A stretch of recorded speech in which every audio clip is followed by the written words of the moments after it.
Selamat pagi, selamat hari Minggu.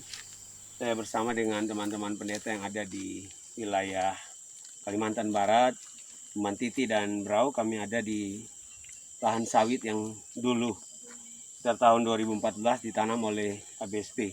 Sekitar 5, bahkan ada 5 hektar lagi di belakang, 10 hektar yang saat ini akan dikelola dan dibersihkan sehingga bisa menghasilkan untuk ekonomi gereja di TPB Tumbang Titi. Mohon juga kalau ada warga jemaat yang diberkati, boleh menjadi berkat untuk perawatan lahan sawit ini. Tuhan Yesus memberkati.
Shalom Bapak Ibu, saudara-saudara dan juga anak-anak yang dikasihi Tuhan.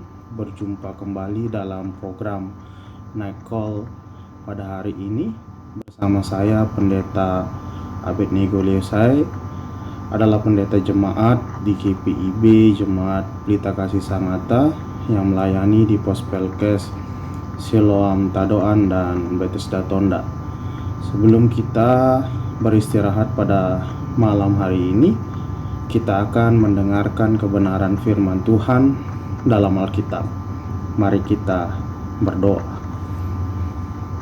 Kami mengucap syukur ya Tuhan Yesus, karena Tuhan telah menjaga dan melindungi kami dalam aktivitas kami. Untuk itu Tuhan, sekarang kami akan membaca dan juga merenungkan kebenaran firman Tuhan. Berkati kami, beri kami hikmat, akal budi, pengertian sehingga kami dapat mengerti akan kebenaran firman Tuhan ini. Dan sebelum kami beristirahat pada hari ini Tuhan, biarlah kami juga dapat bisa mengucap syukur kepada Tuhan. Hanya inilah doa kami Tuhan. Hanya di dalam nama Tuhan Yesus kami sudah berdoa dan mengucap syukur. Amin. Bapak Ibu dan juga saudara-saudara serta anak-anak yang dikasihi Tuhan, bacaan Alkitab saya ambil dari 2 Tawarik pasalnya yang ke-18 ayat 1 sampai ayatnya yang ke-4. 2 Tawarik pasalnya yang ke-18 ayat 1 sampai ayatnya yang ke-4. Demikianlah bunyinya. Ketika Yosafat kaya dan sangat terhormat, ia menjadi besan Ahab. Beberapa tahun kemudian, pergilah ia kepada Ahab di Samaria. Ahab menyembelih banyak kambing domba dan lembu sapi untuk dia dan rombongannya, dan mengajaknya untuk menyerang Ramot Gilead. Berkatalah Ahab, raja Israel, kepada Yosafat, raja Yehuda, "Maukah engkau pergi ke Ramot Gilead bersama-sama aku?" Jawabnya kepadanya, "Kita sama-sama, aku dan engkau, rakyatmu dan rakyatku. Aku akan bersama-sama engkau di dalam perang." Tetapi Yosafat berkata kepada raja Israel, "Baiklah, tanyakan dahulu firman Tuhan." Demikian firman Tuhan. Hosiana. Bapak Ibu, saudara-saudara dan anak-anak yang dikasihi Tuhan, hari ini kita belajar dari salah satu tokoh Alkitab dalam Perjanjian Lama, yaitu Raja Yosafat. Siapakah dia? Raja Yosafat adalah raja keempat dari kerajaan Yehuda dan anak dari Asa. Ibunya bernama Azubah anak Silhi. Ia menjadi raja Yehuda pada saat berumur 35 tahun dan memerintah kerajaan Yehuda selama 25 tahun. Yosafat adalah raja yang benar di mata Tuhan. Raja Yosafat melihat bahwa karakter suatu bangsa ditentukan oleh kualitas kehidupan penyembahan kita kepada Tuhan. Ia memurnikan karakter bangsa Yehuda dengan cara memurnikan penyembahan bangsa itu hanya kepada Tuhan. Ia membuat bangsanya menjauh kekejian dari mata Tuhan. Pemerintahan Raja Yosafat adalah pemerintahan yang membawa pembaharuan spiritual bagi bangsa Yehuda. Ia menetapkan agar rakyatnya tidak menyembah kepada Baal-Baal, melainkan hanya kepada Tuhan. Kebenaran firman Tuhan yang kita baca pada saat ini mengisahkan keinginan Ahab untuk berperang melawan Ramot Gilead dengan mengajak Raja Yosafat. Siapa Ahab itu? Ayat 1 memberikan keterangan bahwa Ahab adalah besan Raja Yosafat. Kunjungan Raja Yosafat ke Samaria disambut dengan ramah tamah. Ayat 2 memberikan keterangan bahwa Ahab banyak menyembelih kambing domba dan lembu untuk Raja Yosafat dan rombongan. Penyambutan ini dibarengi dengan ajakan Ahab kepada Yosafat untuk memerangi Ramot Gilead. Tentunya respon yang baik ingin didapatkan oleh Ahab. Ayat 4, respon Raja Yosafat mengatakan bahwa baiklah, tanyakan dahulu firman Tuhan. Itulah respon yang diberikan oleh Yosafat. Ini merupakan respon yang baik dan paling tidak mengingatkan kembali kepada Raja Ahab. Ia tidak langsung mengatakan iya, yang berarti dengan mengandalkan kekuatannya sendiri, melainkan karena ini adalah peperangan, maka Raja Yosafat tentunya harus mempertimbangkannya dengan baik juga. Jangan sampai salah dalam mengambil keputusan, apalagi dalam berperang. Bapak, Ibu, saudara-saudara dan anak-anak yang dikasihi Tuhan, hati-hati dalam melangkah. Mungkin itu yang kita dapat lihat dari Raja Yosafat ini. Walaupun Yosafat adalah orang yang kaya dan sangat terhormat, tetapi setiap keputusan yang akan dijalani, setiap keputusan yang akan dipilih, ia tetap menyerahkannya kepada Allah.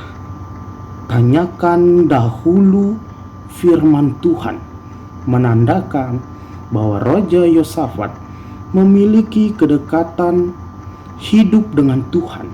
Kedekatan ini sudah tertanam dalam hidupnya, dan itu juga yang diajarkan pada bangsa Yehuda. Dia terlebih dahulu mempraktekkan itu dalam kehidupannya, menjadikan itu gaya hidupnya, sehingga itu juga yang ditanamkan kepada bangsa Yehuda yang dipimpinnya. Bapak, Ibu, saudara-saudara dan anak-anak yang dikasihi Tuhan, dari kebenaran firman Tuhan yang kita baca pada saat ini, mau menekankan atau mau mengajarkan kita, carilah dahulu kehendak dan kebenaran Tuhan sebelum melangkah. Sebagai orang yang percaya, inilah gaya hidup yang harus kita miliki. Mencari kehendak dan kebenaran Tuhan, memastikan bahwa hidup ini milik Tuhan, dan kita tetap mau berjalan dan mengikuti Tuhan. Hal ini juga tidak memaksakan kehendak kita yang jadi atau mementingkan keegoisan kita, karena banyak orang yang percaya hanya mau berjalan dalam kehendaknya sendiri, sehingga yang terjadi hanyalah kebahagiaan semu. Bapak, Ibu yang dikasihi Tuhan serta saudara-saudara dan anak-anak, mencari kehendak dan berada dalam kebenaran Tuhan berarti kita memiliki sikap yang merendahkan diri di hadapan Tuhan dan memahami diri kita bahwa kehidupan yang kita jalani bukan ditentukan oleh kita, tetapi Tuhan. Untuk itu, Bapak, Ibu, Saudara, dan anak-anak, sebelum kita istirahat pada malam hari ini, segala sesuatu yang telah kita jalani atau yang akan kita jalani nantinya, saya mengajak kita bahwa lihatlah begitu baiknya Tuhan dalam kehidupan yang kita jalani, sehingga kita dapat merasakan semuanya itu hingga pada saat ini. Untuk itu, jangan lagi mentuhankan kekuatan dan pikiran kita, melainkan andalkanlah Tuhan selalu dalam hidup kita. Demikian firman Tuhan. Amin. Bapak, Ibu, Saudara-saudara, dan anak-anak, mari kita berdoa. Kami sangat bersyukur ya Tuhan, mendengar kebenaran firman Tuhan pada malam hari ini, yang mengingatkan kami untuk mencari terlebih dahulu kehendak Tuhan, untuk terlebih dahulu mengandalkan Tuhan sebelum kami melangkah. Terima kasih atas kebenaran firman Tuhan ini yang boleh kami belajar dari Raja Yosafat. Untuk itu Tuhan, ketika kami akan tidur beristirahat pada malam hari ini, kami mau berdoa kiranya Tuhan tetap selalu menjaga dan melindungi kami. Kiranya Tuhan tetap selalu hadir dalam kehidupan kami, sehingga ketika kami tidur pada malam hari ini atau beristirahat pada malam hari ini, kami dapat beristirahat dengan tenang. Dan keesokan harinya Tuhan dapat membangunkan kami untuk kami melakukan segala aktivitas kami. Kami tetap percaya Tuhan tetap masih merancangkan damai sejahtera di dalam kehidupan kami hari lepas hari, sehingga kami juga tetap beriman dan percaya bahwa ketika kami melangkah bersama Tuhan tetap selalu bersama-sama dengan kami. Kami mau berdoa untuk mereka yang masih bergumul dengan sakit penyakit. Kiranya Tuhan tetap selalu memberkati mereka, sehingga mereka dapat disembuhkan dan menjalani setiap aktivitas mereka kembali dengan baik. Untuk itu Tuhan, kiranya berkat kasih karunia daripada Allah dan penyertaan di dalam Tuhan Yesus Kristus tetap tinggal diam dan bersama-sama dengan kami. Hanya di dalam nama Tuhan Yesus kami sudah berdoa. Amin. Bapak, Ibu, dan saudara-saudara serta anak-anak yang dikasihi Tuhan, demikian program Nekol hari ini. Selamat beristirahat. Salam sehat untuk kita semua. Tuhan Yesus memberkati. Selamat pagi, selamat hari Minggu. Saya bersama dengan teman-teman pendeta yang ada di wilayah Kalimantan Barat, Mantiti dan Brau. Kami ada di lahan sawit yang dulu sekitar tahun 2014 ditanam oleh ABSP. Sekitar 5, bahkan ada 5 hektar lagi di belakang, 10 hektar yang saat ini akan dikelola dan dibersihkan sehingga bisa menghasilkan untuk ekonomi gereja di GPIB Tumbang Titi. Mohon juga kalau ada warga jemaat yang diberkati, boleh menjadi berkat untuk perawatan lahan sawit ini. Tuhan Yesus memberkati.